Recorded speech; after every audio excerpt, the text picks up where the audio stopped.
Hi guys, good morning. So நேத்து வீரா என்ன நடந்துச்சு ரிவ்யூ பண்ணிடலாமா? ஸோ நேத்து எபிசோட்ல நான் தான் சொன்னேன்ல கைஸ், இவங்க உண்மையை தெரிய வைக்கவே விட மாட்டாங்க.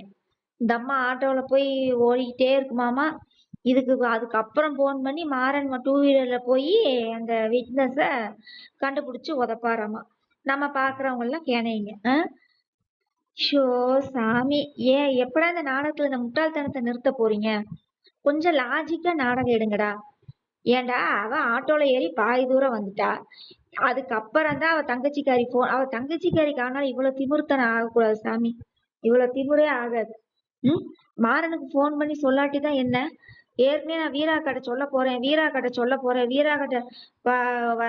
போறேன்ட்டு சொல்லி மாறன் சொல்லக்கூடாதுன்னு சொல்லிட்டாராமா அவங்க மாமா.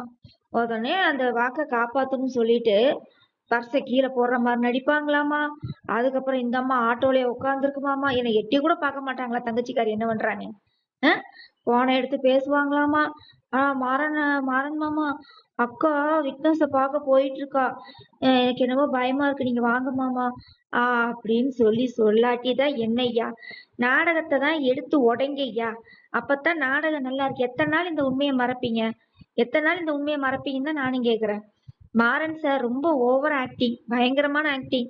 அண்ணன் மேல பாசம் இருக்க வேண்டியது, அதுக்காக இவ்வளவு பாசம் ஆகாது சாமி. சரியா? நீங்க வீராக்கு மட்டும் உண்மை தெரிஞ்சு அந்த அம்மனி மட்டும் என்ன செய்ய போகுது? அவங்க அக்கா வாழ்க்கையை காப்பாத்துன்னு தானே அவன் நினைப்பா.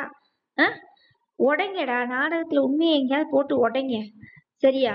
அப்புறம் நேத்து கெட்டி மேளம் இன்ட்ரடக்ஷன் பண்ணியிருந்தாங்க. பிரஜன்லாம் அப்படியே கெத்தா நடிக்கிறாரு பிரஜன்.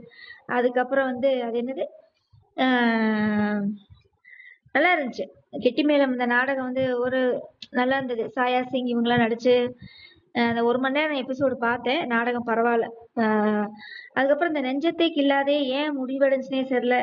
ஜெய்யாகாஸ் வேற ஏதோ ஆப்ரேஷனுங்கிறாங்க. ஸோ ரேஷ்மா அப்புறம் ஜெய்யாகாஸ் ஜோடியா நடிச்சு நெஞ்சத்தை கில்லாதே, ஐயோ விளம்பரம் ஓவரா போட்டுக்கிட்டே இருந்தாங்க. அந்த நாடகம் பாதியிலே சுவாக ஆகி போச்சு. என்ன பிரச்சனை ஏது பிரச்சனைனே தெரியல. சரி, நெஞ்சத்தை கில்லாதே சீக்கிரமா ஜீ தமிழ்ல வரணும்.